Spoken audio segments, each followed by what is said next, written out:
성경이 보이네?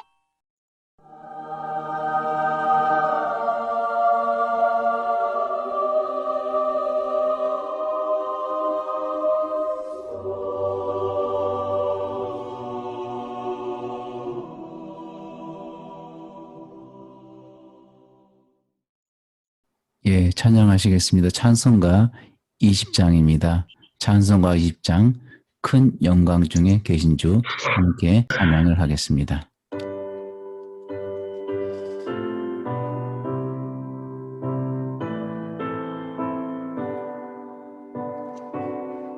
큰 영광 중에 계신 주.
찬송가 212장 겸손히 주를 섬길 때 함께 찬양하겠습니다.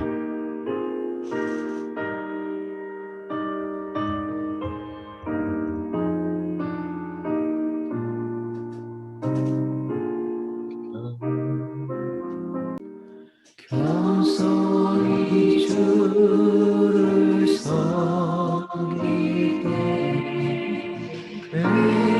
괴로운 일이 많으나 구주 영의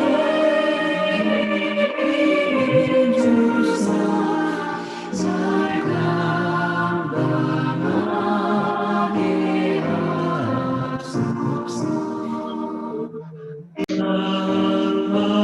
나를 가지고 사람을 강화시키며 갈미를 잃은 무리를 잘 인도하게 하소서. 구주의 귀한 인내를 깨달아 알게 하시고 무건한 믿음 주셔서 늘 승리하게 하소서. 참되신 영광 비추사 소망이 되게 하시며 주와 함께 살며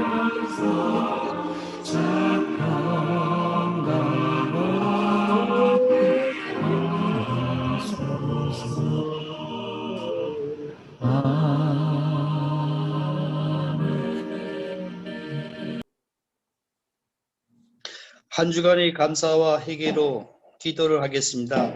오늘은 대표 기도를 김현철 형제님이 하시겠습니다.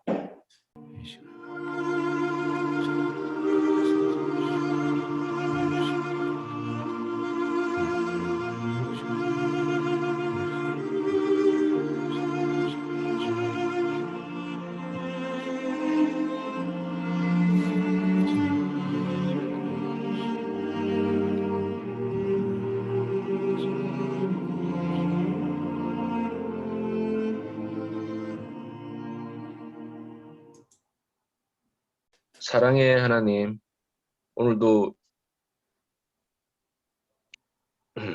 오늘도 예배에 참석한 모든 성도들이 하나님의 임재하심을 느끼게 해주시고 말씀을 통해서 그 삶이 변화되고 한 주간을 살아갈 목표로 삼게 하여 주시옵소서. 아멘. 우리의 마음과 생각을 주님께 향하게 하시고 우리의 눈과 시선이 주님을 바라보게 하옵소서. 아멘. 우리 그리하여 주님의 선하심을 보며 주님의 아름다움을 묵상함을 통해 날마다 주님과 동행하며 주님을 닮아가기를 원하옵니다. 사랑하는 하나님, 이번 주는 민족의 명절 설입니다. 이번 설은 코로나로 인해 함께 모이지 못한 가족들을 주님의 위로하심에 은혜가 가득하여 새 힘을 얻는 시간이 되길 원합니다. 아멘. 설 연휴 내내 믿음 잃지 않고 주님과 동행하며 영적으로 배부르고 마음으로 풍성한 설을 지내게 하여 주시옵소서. 아멘. 오늘도 말씀 전하시는 목사님께 성령의 능력을 갑절로 더하여 주시옵고 전하시는 말씀이 능력과 권능의 말씀, 지혜와 권면의 말씀, 위로와 교훈의 말씀 되게 하여 하셔서 듣는 성도들이 변화될 수 있도록 하여 주시옵소서. 아멘. 아멘. 목사님께서 전하시는 말씀을 하나님께서 주신 말씀으로 받아들여 모든 성도가 아멘으로 화답하게 하여 주시옵고 그 말씀이 우리의 자아와 심령을 쫓겨 마음 깊숙이 들어차게 하여 주시옵소서. 아멘. 항상한 부족한 저희를 사랑하여 주시니 참으로 감사합니다. 진정으로 주님께 영광 돌리기를 원합니다. 아멘. 홀로 영광 받으시옵소서. 우리를 구원하는 예수 그리스도 이름으로 기도드립니다. 아멘. 아멘. 오늘 말씀은 창세기 22장 1절부터 13절입니다. 제가 말씀을 읽도록 하겠습니다. 그 일 후에 하나님이 아브라함을 시험하시려고 그를 부르시되 아브라함아 하시니 그가 이르되 내가 여기 있나이다. 여호와께서 이르시되 내 아들 내 사랑하는 독자 이삭을 데리고 모리아 땅으로 가서 내가 네게 일러준 한 산 거기서 그를 번제로 드리라. 아브라함이 아침에 일찍 일어나 나귀의 안장을 지우고 두 종과 그의 아들 이삭을 데리고 번제에 쓸 나무를 쪼개어 가지고 떠나 하나님이 자기에게 일러주신 곳으로 가더니 제3일에 아브라함이 눈을 들어 그곳을 멀리 바라본지라. 이에 아브라함이 종들에게 이르되 너희는 나귀와 함께 여기서 기다리라. 내가 아이와 함께 저기 가서 예배를 하고 우리가 너희에게로 돌아오리라 하고 아브라함이 이에 번제나무를 가져다가 그의 아들 이삭에게 지우고 자기는 불과 칼을 손에 들고 두 사람이 동행하더니 이삭이 그 아버지 아브라함에게 말하여 이르되 내 아버지여 하니 그가 이르되 내 아들아 내가 여기 있노라. 이삭이 이르되 불과 나무는 있거니와 번제할 어린 양이 어디 있나이까. 아브라함이 이르되 내 아들아 번제할 어린 양은 하나님이 자기를 위하여 친히 준비하시리라 하고 두 사람이 함께 나가서 하나님이 그에게 일러주신 곳에 이르을지라. 이 아브라함이 그곳에 제단을 쌓고 나무를 버려놓고 그의 아들 이삭을 결박하여 제단 나무 위에 놓고 손을 내밀어 칼을 잡고 그 아들을 잡으려 하니 여호와의 사자가 하늘에서부터 그를 불러 이르시되 아브라함아 아브라함아 하시는지라. 아브라함이 이르되 내가 여기 있나이다 하매 사자가 이르시되 그의 아이에게 내 손을 대지 말라. 그에게 아무 일도 하지 말라. 너가 내 아들 내 독자까지도 내게 아끼지 아니하였으니 내가 이제야 내가 하나님을 경외하는 줄 아노라. 아브라함이 눈을 들어 살펴본즉 한 숫양이 뒤에 있는데 뿔이 숯불에 걸려 있는지라 아브라함이 가서 그 숫양을 가져다가 아들을 대신하여 번제를 드렸더라. 네, 반갑습니다. 이 창세기 22장 말씀은 우리가 익히 보았고요, 들었죠. 그런데 하나님께서 왜 갑자기 아브라함으로 하여금 이삭을 죽여서 번제로 바치라고 하셨는지 이해가 되지 않는 측면이 있죠. 자식을 죽여서 번제로 바치라는 하나님의 말씀은 이해하기가 어렵습니다. 창세기에 기록된 이 내용은 익히 알고 있기 때문에 성경의 이해를 돕기 위해서 야사렛 책에 기록된 내용으로 설명을 하겠습니다. 우리가 믿고 순종해야 될 책은 성경이고요. 야사렛 책은 성경에 기록된 내용 중 기록되지 않은 내용을 보충하기 위한 용도일 뿐 절대적인 권위는 없습니다. 오늘 성경 본문 내용 중에서 몇 가지 궁금한 그런 내용이 있습니다. 그 내용을 보도록 하겠습니다. 같이 한번 읽어주시기를 바랍니다. 하나님이 왜 아브라함에게 아들 이삭을 번제로 바치라고 했는지, 아들이 죽으러 떠나는 날 이삭의 어머니 사라는 어떠했는지, 모리아산까지 함께 동행한 두 종은 누구였는지, 이삭은 언제 자기가 제물로 드려질 줄 알았는지, 이삭이 순순히 아버지의 말씀에 응했는지, 이 일과 이삭의 어머니 사라의 죽음은 어떤 관계가 있는지 저는 굉장히 궁금했습니다. 여러분도 아마 궁금하실 것입니다. 다시 말하지만요. 지금부터 나누는 내용은 성경 창세기에 기록된 내용이 아닌 성경에도 두 번이나 언급이 된 야사렛 책의 내용을 가지고 나누는 것이기 때문에 단지 성경을 이해하기 위한 참고용으로만 이해하시기를 바랍니다. 먼저 하나님께서 왜 이삭을 번제로 드리라고 했는지 함께 야사렛 책 기록을 읽어보도록 그렇게 하겠습니다. 같이 야사렛 책 내용을 읽겠습니다. 이삭이 37세가 되었을 때 이스마엘과 함께 앉아 있었는데 이스마엘이 이삭에게 이렇게 자랑을 한다. 내 나이 13세일 때 나는 여호와의 말씀을 따라 할례를 받았다. 이에 이삭은 이스마엘에게 이렇게 말한다. 형은 나에게 뽐내지 말라. 형이 할례를 받은 것은 그저 형의 몸에서 조금 떼어낸 것뿐이다. 나는 형과 다르다.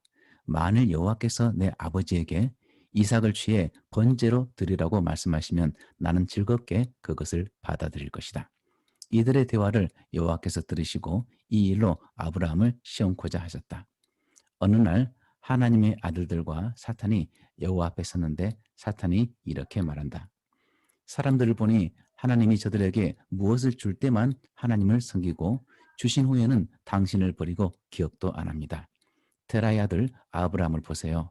아들이 없을 때는 제단도 세우고 번제도 드렸지만 이삭이 태어나니 당신을 버리고 그 땅의 모든 거주민을 위해 큰 잔치를 베풀었지만 당신께 애물을 드리지는 않았습니다. 이삭 젖되는 날에 어떤 제물도 드리지 않았고 아들이 태어난 후 지금까지 어떤 예물도 가져오지 않았습니다. 그가 당신을 버린 것입니다. 이에 하나님은 내가 아브라함에게 너의 아들 이삭을 번제로 드리라고 하면 그는 나에게 드리기를 마다하지 않을 것이다. 이것은 양과 소떼를 번제로 드리는 것보다 훨씬 더한 것이다 라고 말씀하셨다. 이삭의 나이 37살일 때 이 대화가 오갔습니다. 이는 아브라함이 이삭을 번제로 바치러 모리아 산으로 갈 때 이삭이 소년이 아니고 이미 성장을 다한 힘이 넘치는 37살의 어른이었음을 알 수가 있습니다. 자, 이 설명 후에 창세기 22장 본문의 말씀을 보게 되면 왜 하나님께서 이삭을 제물로 드리라고 했는지 이 상황이 이해하기가 쉬울 것입니다. 아까 우리가 1절부터 읽었었죠. 1절은 그 일 후에로 시작을 하죠. 하지만 그 일이 무엇인지 알아보기 위해서 21장에 가게 되면 단지 아브라함과 아비멜렉이 언약을 하고 블레셋 지방에 오랫동안 산 기록밖에 없습니다. 22장 내용과 별 연관성이 없다는 것이죠. 그러므로 22장 1절에 그 일 후에는 방금 야사렛 책에 언급된 이스마엘과 이삭의 번제로 드리는 것에 대한 대화 그리고 하나님 앞에 선 사탄에 관한 일이었을 가능성이 없습니다. 그 일 후에 이 일이 발생했다는 것이죠. 성경에는요. 아들 이삭에 대한 어머니 사라의 고민이 기록되어 있지 않습니다. 자, 한번 상식선에서 생각을 해보십시오. 아브라함이 사라에게 이제 내가 아들 이삭을 죽여서 태워 번제로 바쳐야 되기 때문에 내일 아이를 데리고 가겠소라고 했다면 사라는 어땠겠습니까? 만일 여러분의 남편이 여러분의 자식을 데리고 가서 죽이겠다고 하면 여러분은 어떻게 반응하시겠습니까? 정상적인 어머니라면요, 남편이 미쳤다고 할 것입니다. 혹은 하나님께서 이렇게 말씀하셨다고 남편의 이야기를 해도 차라리 자기를 죽였으면 죽였지 90세가 되어서 낳은 유일한 자기의 모든 것인 이삭은 절대로 못 데려간다고 했을 것입니다. 이 의문을 해결하기 위해서 다시 야사렛책 내용을 읽어보도록 하겠습니다. 같이 읽겠습니다.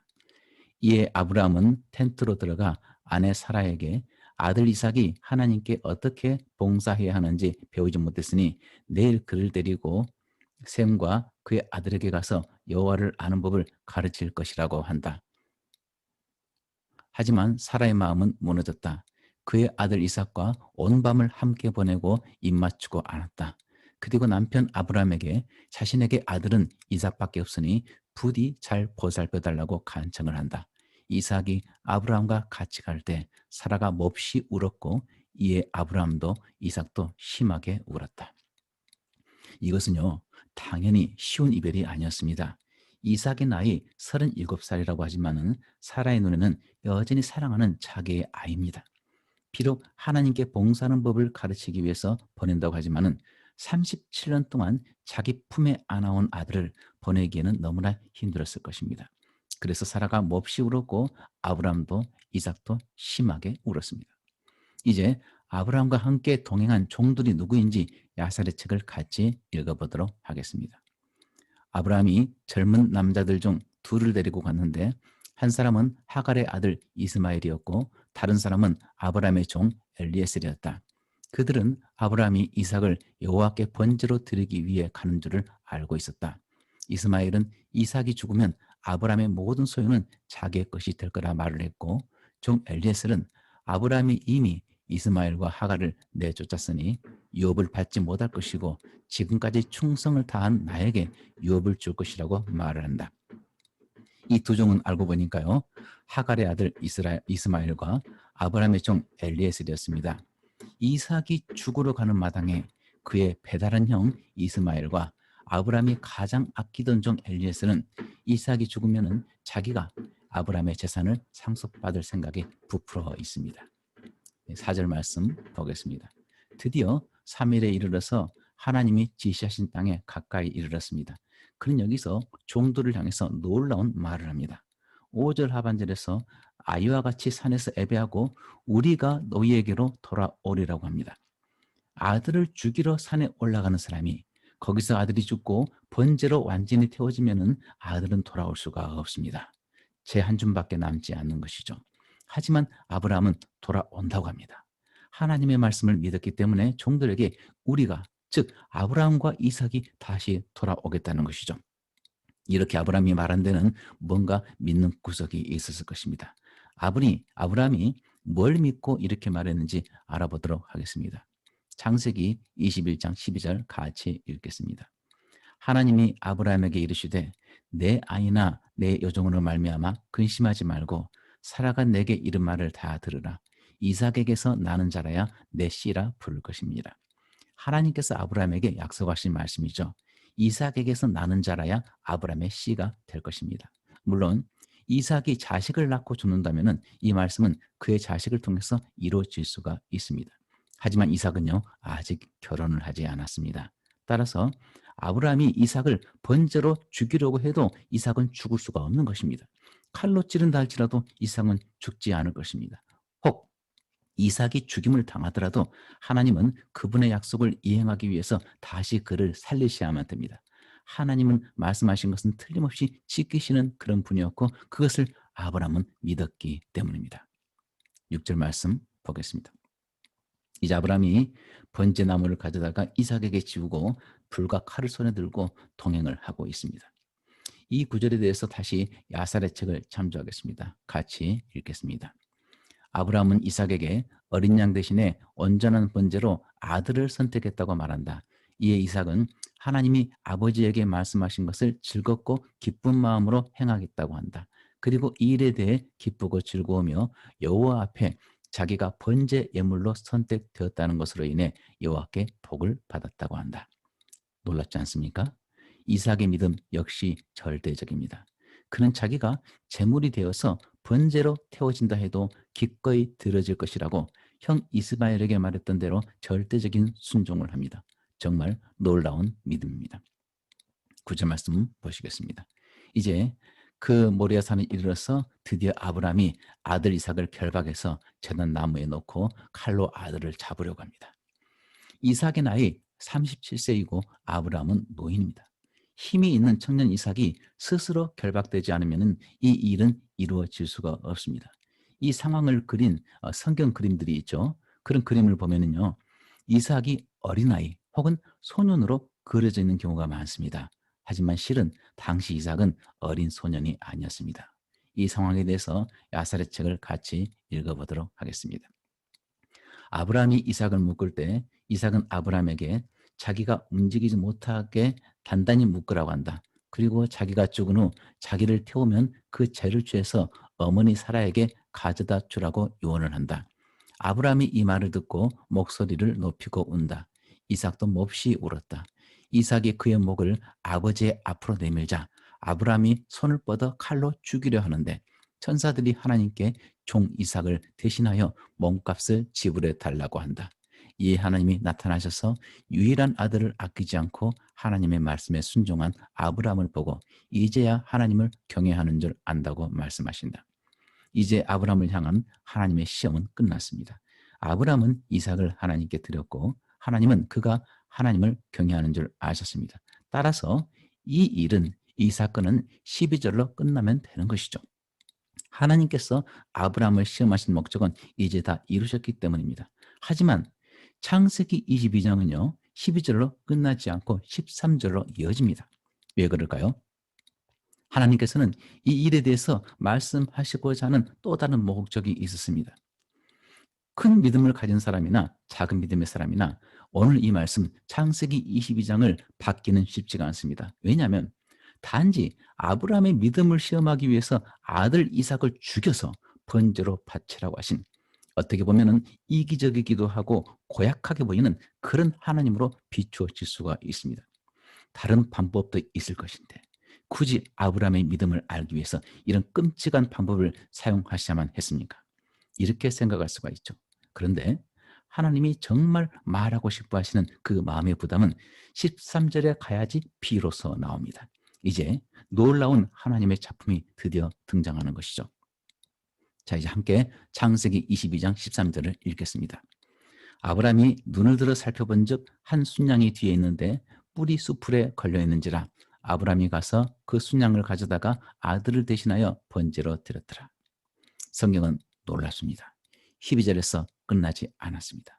하나님을 향한 절대적인 믿음을 보인 아브라함과 이삭에게 하나님은 그들을 위해서 놀라운 선물, 즉 순양을 준비하셨습니다. 성경에서는요, 순양이 수풀에 걸려 있다고 기록이 되어 있는데 실제로 야세르 책을 보게 되면 순양이 앞으로 오려고 했는데 마귀가 그 뿔을 풀에 걸리게 해서 못 가게 했다, 그렇게 기록이 되어 있습니다. 이 순양은요, 어찌다가 재수가 없어서 수풀에 걸려서 걸린 것이 아니고 그는 이미 이삭을 대신해서 희생 제물이 되기 위해서 준비된 그런 양입니다. 그런데 이 구절에 대한 야사렛 책 기록을 보면 정말 흥미로운 게 발견이 됩니다. 같이 한번 읽어보겠습니다. 이에 아브라함이 눈을 들어보니 보라, 한 순양이 한 덤불에 그의 뿔들로 인해 걸려있더라. 그것은 여호와 하나님께서 땅과 하늘을 만드신 날에 이 땅에 창조하셨던 순양이라. 이는 여호와께서 그날로부터 이 순양을 준비하셨던 것이니 이삭을 대신하여 번제 예물로 드리기 위한 것이었다. 그냥 산에 살다가 걸린 순양이 아닙니다. 이 기록에 의하면 하나님께서 하늘과 땅을 창조하실 그날에 창조하셨던 순양입니다.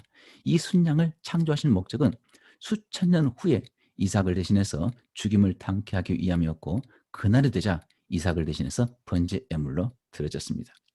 하나님은 약속하신 분이시고 그 약속은 꼭 지키시는 분이시죠.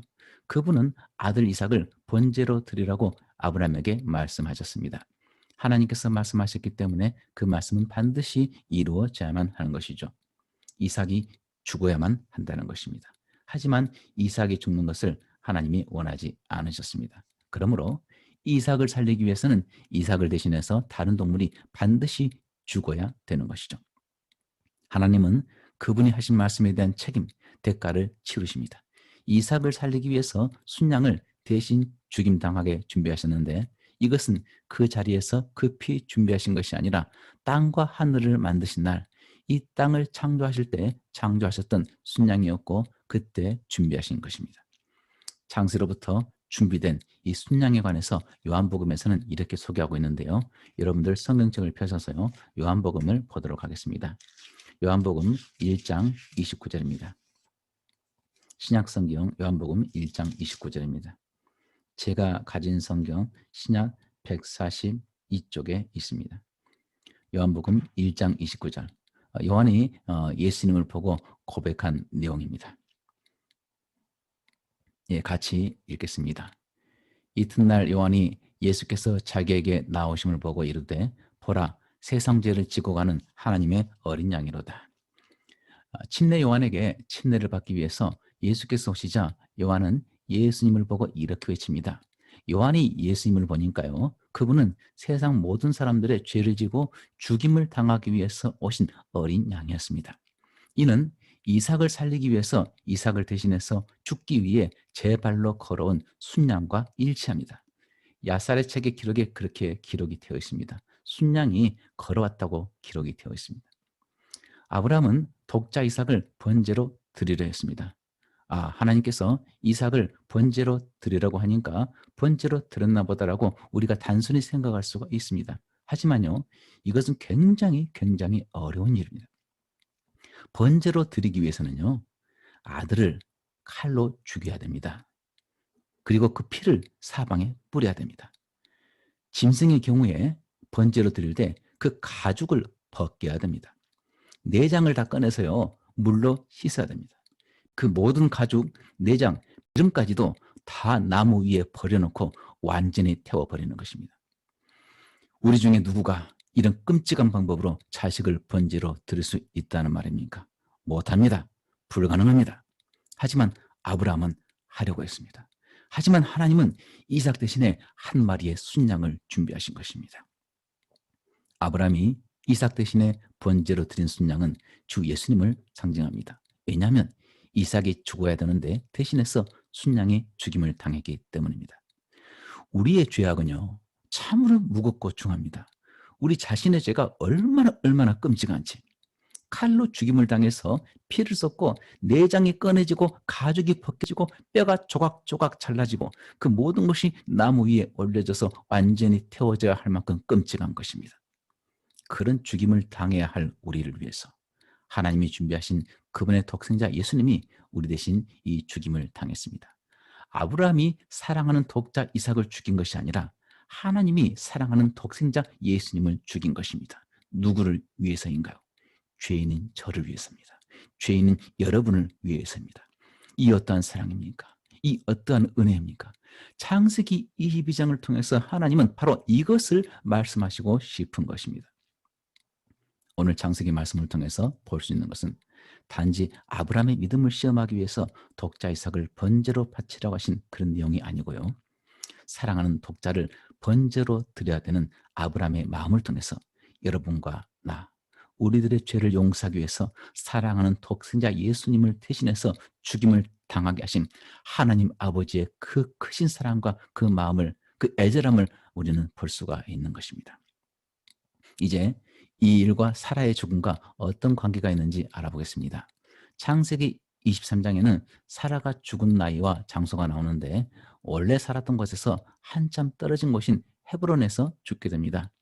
아브람 가족이 원래 살았던 곳이 어디인지 살펴보도록 하겠습니다. 창세기 22장 19절 같이 읽겠습니다. 이에 아브라함이 그의 종들에게 돌아가서 함께 떠나 브엘세바에 이르러 거기 거주하였더라. 아브라함이 이삭을 번제로 드리기 위해서 여행했던 곳을 한번 찾아가 보겠습니다. 창세기 22장에서 아브라함은 이렇게 브엘세바에 거주하고 있죠. 이곳은요, 블레셋 지방입니다. 그리고 번제로 드리러 갔던 이 모리아산은 예루살렘에 있고 이곳에 아마 성전이 세워진 것으로 추측이 됩니다.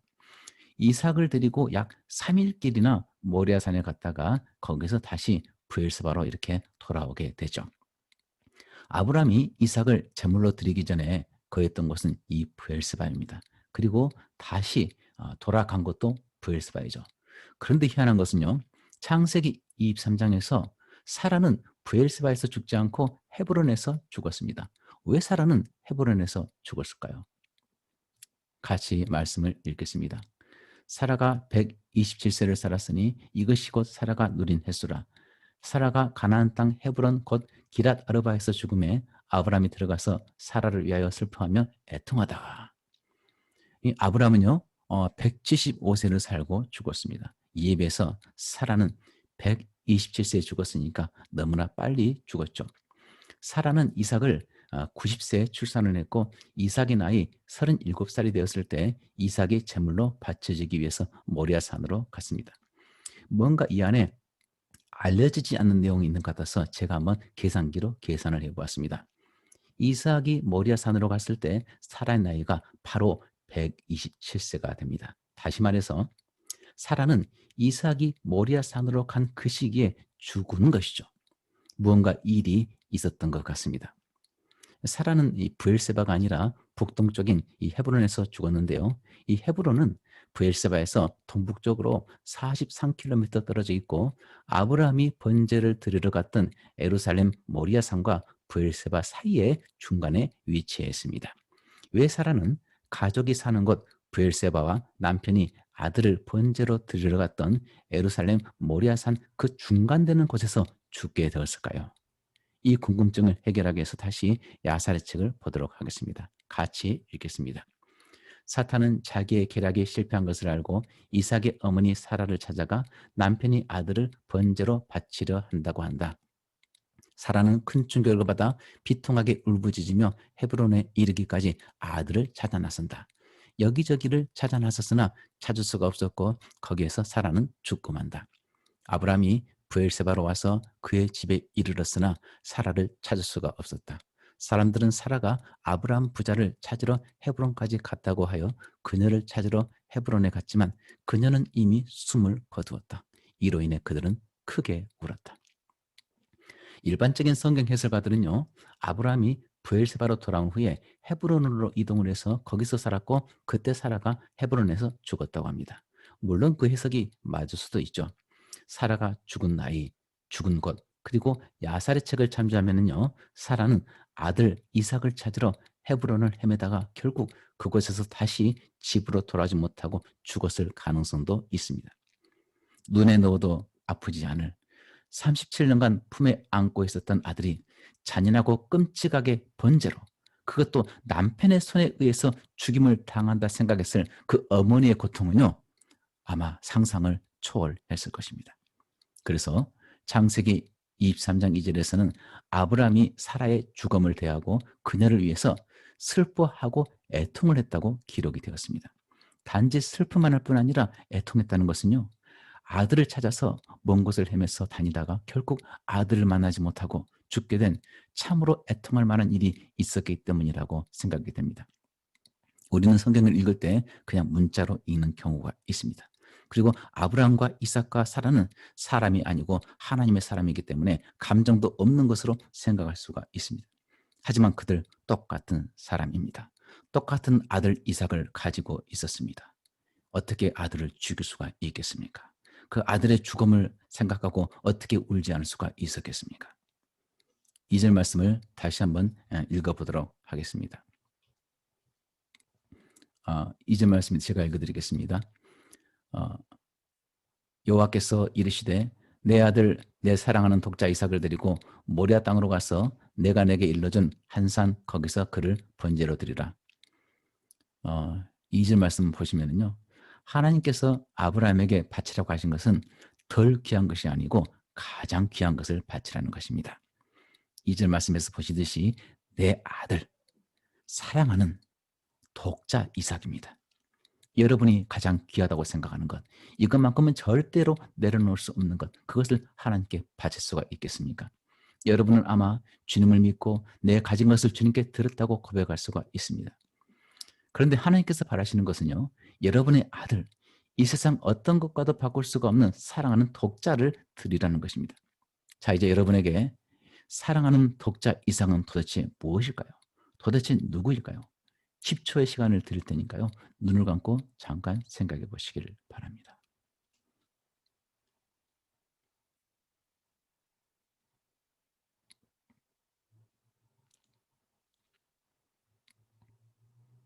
예, 좀 생각해 보셨습니까? 아마 사람마다 다르겠지만요. 금쪽 같은 내 새끼일 수도 있죠. 혹은 내 남편, 내 아내일 수도 있습니다. 아니면 돈을 좋아하는 사람에게는 자기 재산이 이삭일 수도 있습니다. 혹은 노후를 위한 여러 가지 설계일 수도 있죠.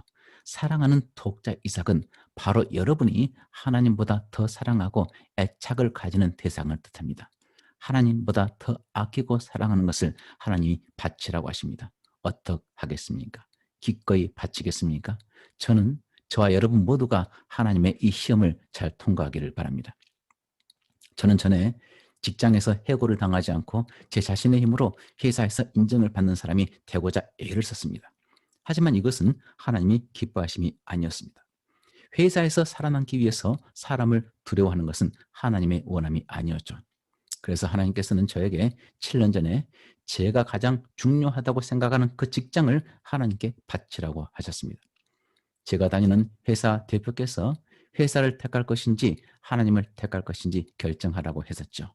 그리고 회사를 택하지 않는 경우에 회사를 그만둬야 될 것이라고 얘기를 했었습니다. 이것은 지금 생각해 보니까 사람을 통해서 하나님이 저를 시험하신 것이었습니다. 그때 저는 둘 중 하나를 선택하라면은 회사를 택하지 않고 하나님을 택하겠다라고 했습니다. 그때 저는 제 직장, 제가 가장 소중히 여기는 것을 하나님께 드린 것입니다. 함께 히브리서 말씀을 보도록 하겠습니다. 히브리서 11장 19절입니다.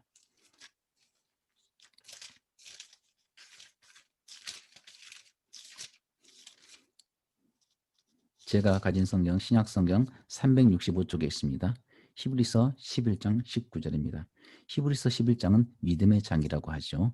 여기 여러 믿음의 선진들이 나오는데요. 여기 아브라함이 나옵니다. 히브리서 11장 19절 같이 읽겠습니다. 그가 하나님이 능히 이삭을 죽은 자 가운데서 다시 살리실 줄로 생각한지라 비유컨대 그를 죽은 자 가운데서 도로받은 것이니라. 아멘. 아브라함이 가장 사랑하는 독자 이삭을 하나님께 드렸을 때 이삭을 죽은 자 가운데서 도로 받은 것이라고 히브리서는 증거하고 있습니다. 우리가 가장 사랑하는 것을 주께 드릴 때 주님은 놀랍게도 도로 우리에게 돌려주시죠. 저 역시 회사를 그만두더라도 또 다른 선한 길을 하나님이 열어주실 것이라는 확신이 있었습니다. 그런데 놀라운 사실은요. 그날 제가 회사를 하나님께 드렸을 때 저는 회사에서 해고되지를 않았습니다. 그날 이후로 하나님은 저에게 더 좋은 선물을 베풀어 주셨습니다. 사람을 두려워하지 않고 하나님을 두려워할 때 감당할 수 없는 놀라운 일들을 하나님은 행해 주셨습니다. 마치 아브라함이 가장 사랑하는 독자 이삭을 드릴 때 하나님이 다시 돌려주신 같이 이 모든 것은 내가 가장 사랑하는 것을 하나님께 드릴 때 시작이 되었습니다. 하나님께서는요, 더 좋은 것을 주시기 위해서 하나님보다 더 소중히 여기고 사랑하는 것을 주님께 바치라고 하십니다. 무엇이 여러분의 사랑하는 독자 이삭인지는 모르겠지만 오늘 하나님은 그 독자 이삭을 바치라고 하십니다.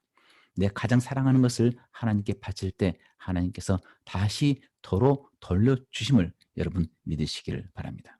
이것이 바로 우리의 신앙의 기초가 되어야 됩니다. 이것이 하나님을 향한 우리 믿음의 자세가 되어야 됩니다. 신실하신 하나님, 우리를 가장 선한 길로 인도하실 그 하나님의 말씀을 믿음으로 가장 소중한 것, 가장 사랑하는 것을 하나님께 드리는 그리하여서 드린 그것을 죽은 자 가운데서 도로받은 아브라함과 같은 그 복이 우리 모두에게 임하길 축복합니다. 이제 응답의 찬송 하시겠습니다. 찬송가 211장입니다. 찬송가 211장 값비싼 향유를 주님께 드린 그 여인의 마음을 가지고 함께 찬양을 하겠습니다.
땅의 수고가 끝날 때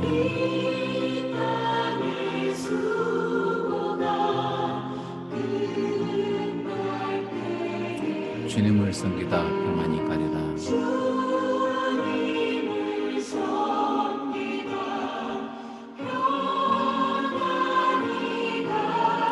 사랑의 주, 내 주님께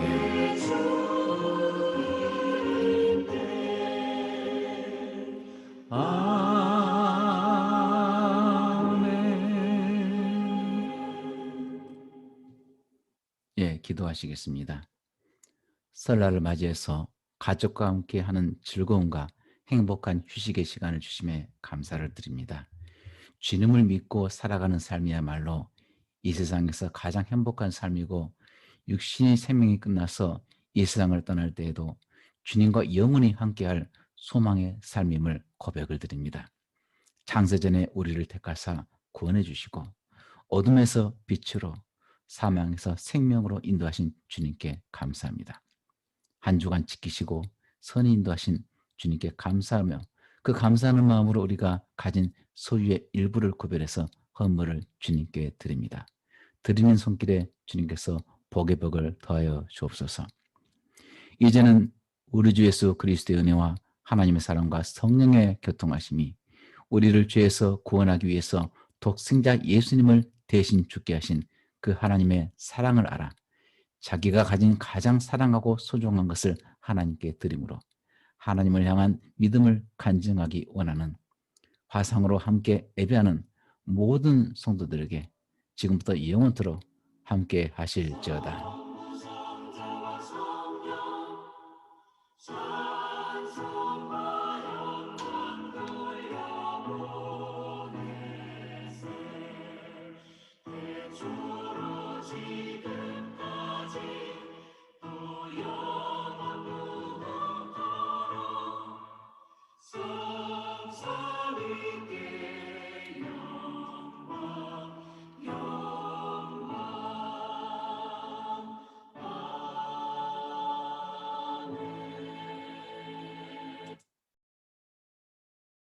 구독과 좋아요 눌러주세요.